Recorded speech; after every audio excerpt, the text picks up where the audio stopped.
కరీంనగర్, ఆదిలాబాద్, నిజామాబాద్, మెదక్ జిల్లాల బీజేపీ అభ్యర్థి విద్యావేత్త మల్క కొమ్రయ్యను ఆశీర్వదించండి. విద్యారంగంలోని టీచర్ల సమస్యలను చట్టసభలలో గట్టిగా పోరాడుతాం. మొదటి ప్రాధాన్యత ఓటు వేసి టీచర్స్ ఎమ్మెల్సీగా గెలిపించండి.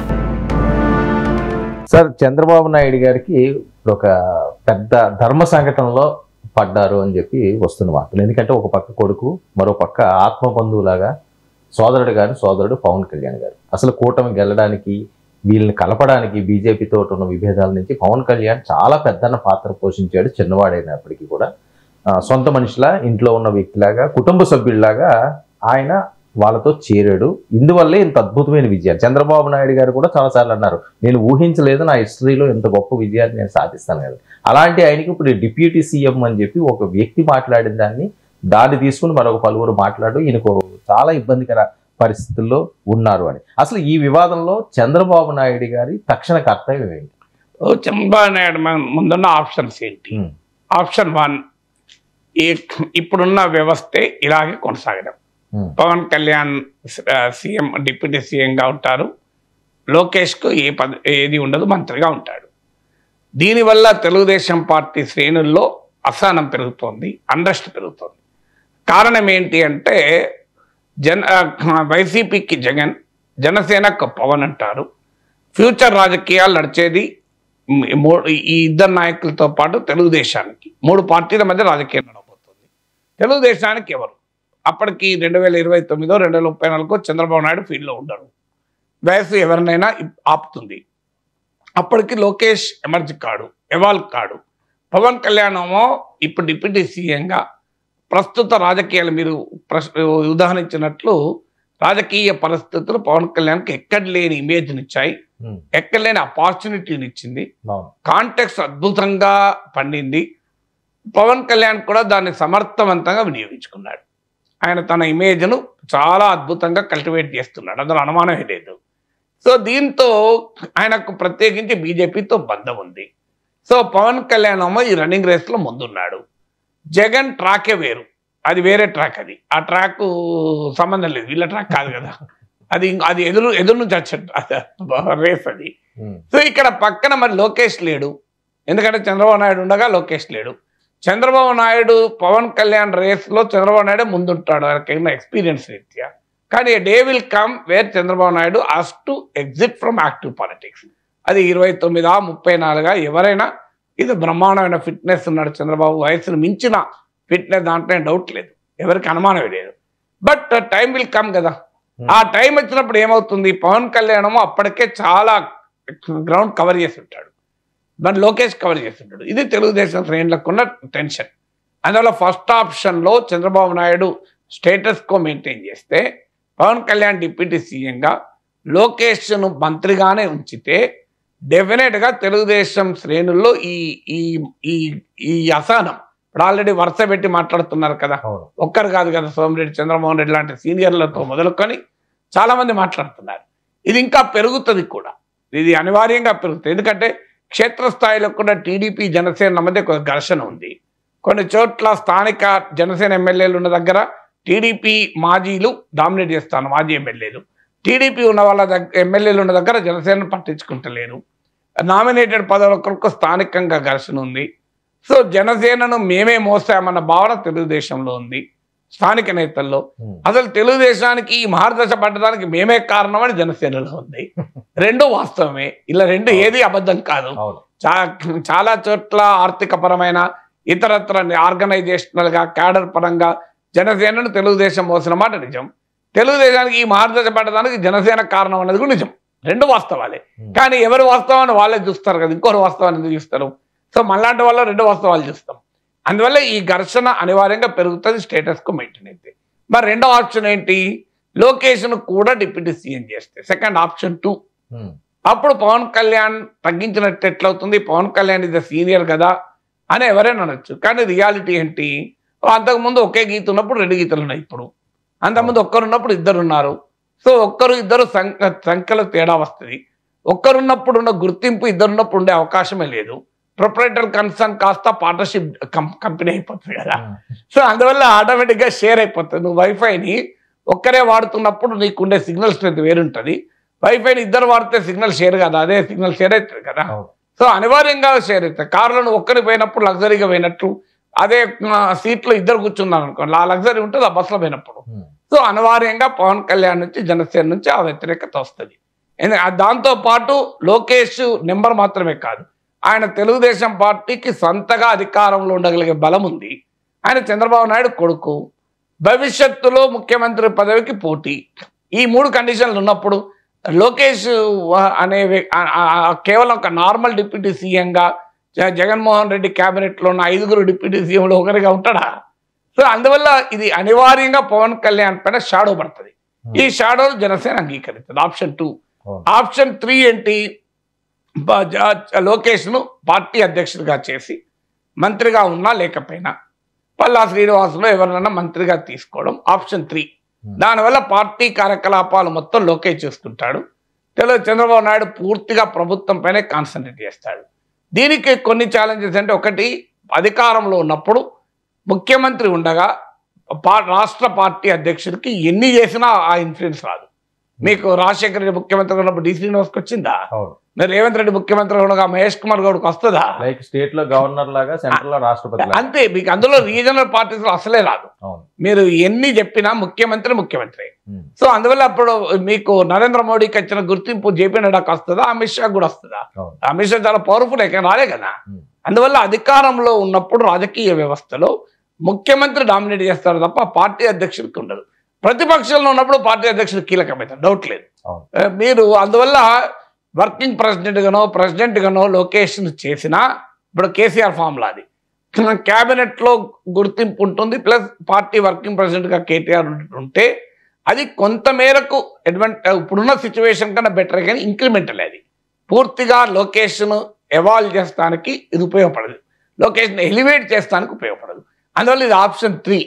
ఆప్షన్ 4 ఏంటి? ఆప్షన్ 4 ఈ మధ్య దావోస్లో చంద్రబాబు నాయుడు లోకేష్ల సమక్షంలో టీజీ భరత్ అన్నాడు, చూడండి, సీఎంఏ చేయండి అని. ఎందుకంటే సీఎం చేస్తానికి జనసేన అభ్యంతరం చెప్పడానికి అవకాశం ఉండదు. ఎందుకంటే తెలుగుదేశం పార్టీ నాయకుడే కూటమి నాయకుడు కదా, తెలుగుదేశం పార్టీకి ఉన్నారు కదా, లోపల ఏదన్నా బాధ ఉన్నా ఏమనలేరు. లోకేష్ నాయకత్వంలో పవన్ కళ్యాణ్ పనిచేయడం కష్టమైతే బయటకు వెళ్ళిపోవాల్సిందే తప్ప, తెలుగుదేశం పార్టీకి ఎవరు నాయకుడిగా పెట్టుకోవాలన్న తెలుగుదేశం పార్టీ ఇష్టమే తప్ప వేరే పార్టీ ఇష్టం ఉంటుందా? ఎస్, తెలుగుదేశం పార్టీకి చంద్రబాబు నాయుడు నాయకుడు ఉంటే మేము కలిసి ఉంటాం, లేకపోతే మేము విడిపోతామని చెప్పొచ్చు కావాలనుకుంటే. కానీ తెలుగుదేశం పార్టీకి పలానా వాళ్ళే నాయకులు ఉండాలని ఇంకో పార్టీ నిర్ణయించలేదు. అందువల్ల ఆయన సీఎం చేయాలి అనేది 4వ ఆప్షన్ టీజీ భరత్. అట్టుగానే అన్నారు కదండి, ఎలో అందరంటారు చంద్రబాబు నాయుడు కోపం తెప్పించింది, భరత్ను మందలించాడు. ఇవన్నీ మనకు చెప్పడానికండి. మా నాయకుని మనస్సులో ఉన్న భావాలనే చుట్టూ ఉన్న వాళ్ళు వ్యక్తం చేస్తారు. నాయకుని మనస్సులో లేని భావాల్ని ఎవరు వ్యక్తం చేయరు. ఎందుకంటే అది కోరస్ ఎట్లుంటది, మీరు పాట అందుకుంటారు, అనుడుతోనే నేను వెంటనే అది అందుకుంటా, ఇనుకుంటా, నేను వేరే అందుకోను కదా. అందువల్ల 110% మన చంద్రబాబు నాయుడు మనసులో ఉండే భావాల్ని కింద ఉన్న వాళ్ళు చుట్టూ ఉన్న వాళ్ళు వ్యక్తం చేస్తారు. అందువల్ల ఈ అనివార్యంగా ఈ 4th ఆప్షన్ సీఎం చేయాలని. మరి సీఎం చేయాలని చంద్రబాబు నాయుడు ఏం చేయాలి? ఇప్పుడు చంద్రబాబు నాయుడు క్రియాశీలకంగా ఉన్న సమయంలో కేసీఆర్కి వచ్చిన సమస్య వస్తుంది కదా. ఒకసారి ముఖ్యమంత్రి పదవి నుంచి పక్కన ఎవరు పట్టించుకోడు, ఇంత పవర్ఫుల్. కేంద్రానికి వెళ్ళిపోతారు. దానికి అందుకే కేంద్రానికి వెళ్ళాలి అంటే అక్కడ ప్రాబ్లం ఏంటంటే మోడీ నాయకత్వంలో పనిచేయాలి. మోడీ అసలు ఎవరికైనా అవకాశం ఇస్తాడా? మోడీ ఇంకా ముదురు.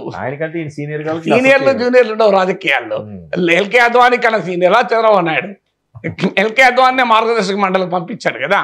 చంద్రబాబు నాయుడు కూడా మార్గదర్శక మండలిలో ఉండబడ్డాడు. కావాలంటే నువ్వు మార్గదర్శక మండలిలో ఉండి నువ్వు నాకు ఎప్పటికప్పుడు గైడెన్స్ ఇవ్వు, నేను ప్రతి బర్త్డేకి వచ్చి నీకు కావాలంటే దండం పెట్టి నమస్కరించి చంద్రబాబు నాయుడు జీనే మేదే బహుత్ బడా ఇన్స్పిరేషన్ అయ్యే అని చెప్పిపోతాడు. అందువల్ల అక్కడ పోయి నిజంగా పన్నాడు. అక్కడ అవకాశం కూడా ఉంది, ఎందుకంటే ఆడ బీజేపీకి సొంతగా బలం లేదు. Second most important player Telugu Desam. అక్కడ అవకాశం కూడా ఉంది కేంద్రంలో. కానీ ఇది వాజ్పేయి యుగం కాదు. వాజ్పేయి యుగం అంటే ఖచ్చితంగా వెళ్ళేవారేమో. ఇది వాజ్పేయి యుగం కాదు, ఇది మోడీ యుగం. అందువల్ల మోడీ యుగంలో ఎంత అవకాశం వస్తుంది తెలియదు. తర్వాత బీజేపీతో ఎంతకాలం ఉంటారో తెలియదు. ఎందుకంటే రాష్ట్రంలో బీజేపీ జనసేన కలిసి గనక మీరు ఏబిఎన్ రాధాకృష్ణ మాటల్లో చెప్పాలంటే పవన్ కళ్యాణ్ ఉపయోగించుకొని తెలుగుదేశానికి ప్రత్యామ్నాయం కావాలని బీజేపీ అధిష్టానం ఆలోచిస్తోంది. ఇది మళ్ళీ నా విశ్లేషణ కాదు. ఏబిఎన్ రాధాకృష్ణ అయితే తస్మదీయుడు కాదు కదా తెలుగుదేశానికి. ఖచ్చితంగా తెలుగుదేశం వాళ్ళు అస్మదీయుడుగానే భావిస్తారు. రాధాకృష్ణ ఒప్పుకోకపోవచ్చు, నేను అస్మదీయుని కాదు, నేను ఏదీయుని కాదు అనొచ్చు, కానీ తెలుగుదేశం వాళ్ళైతే మా అస్మదీయుడు అని నమ్ముతారు కదా. మరి ఆయనే చెప్తున్నాడు కదా, ఇది రాజకీయాల్లో జరుగుతుంది కూడా. ఆ రాజకీయాలు నిశ్చలంగా ఉండవు. ఇది వీకెండ్ కామెంట్ విత్ ఆర్కే 3 వారాల కింద చెప్పింది. దానిపైన నేను కామెంట్ చేస్తే ఇప్పటికి 5 లక్షల మంది చూశారు. ఇక మీరు కావాలంటే చూడండి. అంటే ఏమవుతుంది మరి, బీజేపీ రాష్ట్రంలో ఏ వైఖరి తీసుకుంటో తెలియదు. మోడీ ప్రభుత్వం పట్ల ప్రజల్లో అసంతృప్తి పెరుగుతుందా, ఇలాగే ఉంటుందో తెలియదు. మోడీ ఎంత మేరకు కేంద్రంలో అవకాశం ఇస్తారో తెలియదు. సుష్మా స్వరాజ్, రాజ్నాథ్ సింగ్ లాంటి, నితిన్ గడ్కరీ లాంటి హేమాహేమీలే మోడీ ప్రభావం ముందు కళావిహీనమయ్యారు కదా. నితిన్ గడ్కరీనే పార్లమెంటరీ పార్టీని తీసిపడేశారు. ఆయన పార్టీ పూర్వ అధ్యక్షుడు, ఆర్ఎస్ఎస్కి అత్యంత సన్నిహితుడు, చాలా మంచి పేరున్న పాలనాధ్యక్షుడు కూడా, ప్రతిపక్షాలకు కూడా గౌరవించేది. రాజ్నాథ్ సింగ్ అంతకుముందు పార్టీ ప్రెసిడెంట్, సుష్మా స్వరాజ్ లోక్సభలో విపక్ష నేత అంతకుముందు. అయినా వాళ్ళందరూ ఎక్కడున్నారు ఇప్పుడు? క్యాబినెట్లో ఉన్నా వారికి గుర్తింపు ఏమి ఉండదు, క్యాబినెట్ లేకపోతే మార్గదర్శక మండలిలో ఉండాలి. అద్వానీ ఏంది, రాష్ట్రపతి కూడా చేయలేదు కదా మోడీ. అందువల్ల కేంద్రంలో వెళ్ళి కూడా ఇప్పుడు ఏం చేయగలుగుతారు, ఇదో క్వశ్చన్. అందువల్ల ఈ ఆప్షన్ 4 అంటే ఇక్కడ లోకేష్ను సీఎం చేసి అక్కడ చంద్రబాబు నాయుడు కేంద్రానికి పోయడానికి ఉన్న అడ్డంకి. 4 ఆప్షన్స్ కూడా 4 రకాల ఇబ్బందులు ఉన్నాయి.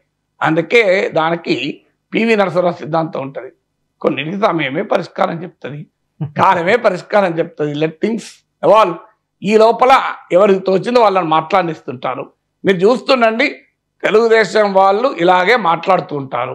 చంద్రబాబు నాయుడు వాళ్ళను మందలించారంటూ తెలుగుదేశాన్ని అభిమానించే పత్రికల్లో, మీడియాలో వార్తలు వస్తుంటాయి. ఇలా మాట్లాడడం తప్పు, మీరు అలా అనకూడదు. చంద్రబాబు నాయుడు కోపానికి వచ్చాడు, చంద్రబాబు నాయుడు మందలించారంటారు, వాళ్ళు అనేది అంటూనే ఉంటుంటారు. ఈ లోపల జనసేన వాళ్ళు రియాక్ట్ అవుతూనే ఉంటారు. మళ్ళీ పవన్ కళ్యాణ్ దాన్ని గట్టిగా రియాక్ట్ కావద్దంటారు. వాళ్ళు ఆగినా తెలుగుదేశం వాళ్ళు ఆగరు, మీరు చూస్తుండండి. అందువల్ల ఇవన్నీ జరుగుతూనే ఉంటాయి. తర్వాత సమయం పరిష్కారం చెప్తుంది. సరే, ఎందుకు పవన్ కళ్యాణ్ గారు దీని మీద స్పందించే పరిస్థితి ఉండదా? పవన్ కళ్యాణ్ ప్రశ్న ఈవెన్ తెలుగుదేశం నాయకత్వమే అఫీషియల్గా స్పందించలేదు. ఇవన్నీ వార్తల్లో వచ్చినాయి తప్ప చంద్రబాబు నాయుడు మందలించాడని. పవన్ కళ్యాణ్ జనసేన క్లియర్ ఆదేశాలు కూడా ఇచ్చింది, మీరు ఎట్టి పరిస్థితుల్లో దీనిపైన మాట్లాడకూడదు అని, ఎవరు ఈ వివాదం పైన మాట్లాడకూడదు అని. ఇందులో అందరికన్నా ముందు ఈ విశ్లేషణ చేసిన వాళ్ళు నేనున్నాను. డిప్యూటీ సీఎంగా లోకేష్ అని చాలా రోజుల కింద పెట్టాను. అంత ఈవెన్ ఈ డిబేట్ రాకముందే, ఎందుకంటే మన రాజకీయ జర్నలిస్టులకు మనకున్న సోర్సెస్ మనకు ఉంటాయి కదా. ఇందులో వేరేనా కుట్ర ఏమన్నా ఉందా? కుట్ర ఏమీ లేదు, ఇది కుట్ర లేదు. వాస్తవంగా పరస్పర ఘర్షణ కూడా కాదు ఇది. కుట్ర అసలే లేదు, కుట్రే కాదు. పవన్ కళ్యాణ్ పట్ల చంద్రబాబు నాయుడు, లోకేష్ ప్రత్యక్షంగా పరోక్షంగా పూర్తి గౌరవంతో ఉన్నారు, ఎలాంటి అనుమానం లేదు. చంద్రబాబు నాయుడు, లోకేష్ల పట్ల పవన్ కళ్యాణ్ కూడా పూర్తి గౌరవంతో ఉన్నాడు. తెలుగుదేశం జనసేనను గౌరవిస్తోంది, జనసేన తెలుగుదేశం గౌరవిస్తోంది. ఇది పరస్పర ద్వేషంతో జరుగుతున్నది కాదు, పరస్పర పోటీతో జరుగుతున్నది కాదు. ఇది అనివార్యత వల్ల జరుగుతున్నది. ఏంటి అనివార్యత? పవన్ కళ్యాణ్ పొలిటికల్ సిగ్నిఫికెన్స్ను ప్రిజర్వ్ చేసుకోవాలి, దాన్ని మరింతగా పెంచుకోవాలని జనసేన తప్ప అది తప్పు కదా. జనసేన వేరే పార్టీ కదా. సో తెలుగుదేశం తప్పన ఏంటి? అక్కడ పవన్ కళ్యాణ్ పెరుగుతున్నాడు, జగన్కు సెపరేట్ స్పేస్ ఉంది, మా ట్రాక్లో తెలుగుదేశం ట్రాక్లో మరి రేపు మాకు ఎవరు తర్వాత అని వీళ్ళలో ఆవేదన. అందువల్ల లోకేష్ను ఎలివేట్ చేయడం ద్వారా తెలుగుదేశానికి చంద్రబాబు నాయుడు క్రియాశీలకంగా వయసు రీత్యా ఉండలేనప్పుడు తమకు నాయకత్వ డెఫిసిట్, నాయకత్వ లోటు ఉండకూడదు, గ్యాప్ రావద్దు అనేది తెలుగుదేశం వల్ల ఆవేదన. తెలుగుదేశం వాళ్ళ ఆవేదన పవన్ కళ్యాణ్కు వ్యతిరేకంగా కాదు, తమ లోకేష్ కొరకు వాళ్ళు బాధపడుతున్నారు. పవన్ కళ్యాణ్ జనసేన ఆవేదన కూడా లోకేష్ పైన వ్యతిరేకత కాదు, మా పవన్ కళ్యాణ్ సిగ్నిఫికెంట్ తగ్గద్దని వాళ్ళు బాధపడుతున్నారు. 2 రాజకీయ పార్టీలు అయినప్పుడు అన్నదమ్ములైనా పక్క షాపులు ఉంటే కస్టమరు ఆ షాపా ఈ షాపా అని ఆలోచిస్తుంటే అన్నదమ్ములు కూడా పోటీ పడతారు కదా సార్. కదా ఆంధ్రప్రదేశ్ లో జరుగుతున్న ఈ పొలిటికల్ పద్ధం వ్యూహంలో స్ట్రైట్ గా సింపుల్ గా పవన్ కళ్యాణ్ అభిమన్యుడా అర్జునుడా? అభిమన్యుడిని ఎలా అనగలం? అభిమన్యుడు అంటే ఆఖరికి వీరోచితంగా పోరాడతారు తప్ప రిజల్ట్ ఉండదు కదా. అర్జునుడు అని అనలేము, ఎందుకంటే మొత్తం పవన్ కళ్యాణ్ నడిపించలేదు కనుక. ఇందులో చంద్రబాబు నాయుడు పాత్ర లేకుండా పవన్ కళ్యాణ్ అధికారం తెచ్చాడా? అందువల్ల ప్రధానికి మనకు కంపారిజన్ ఉండకపోవచ్చు.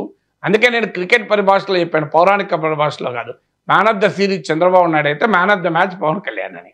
ఇది నేను అందరికన్నా ముందన్నా, నేను అన్నాకనే చిరంజీవి గారు ట్వీట్ చేశారు. సో ఇది దీనికి మహాభారత పోలిక వర్కౌట్ కాదు. మహాభారత పోలిక కన్నా క్రికెట్ భాష వర్కౌట్ అవుతుంది. క్రికెట్లో మ్యాన్ ఆఫ్ ద సిరీస్ ఉంటాడు, మ్యాన్ ఆఫ్ ద మ్యాచ్ ఉంటాడు. ఖచ్చితంగా man of the series Chandrababu Naidu, man of the match అంటే పవన్ కళ్యాణ్ అవుతాడు. అందువల్ల ఎవరి రోల్ వాళ్ళకు ఉంది కదా.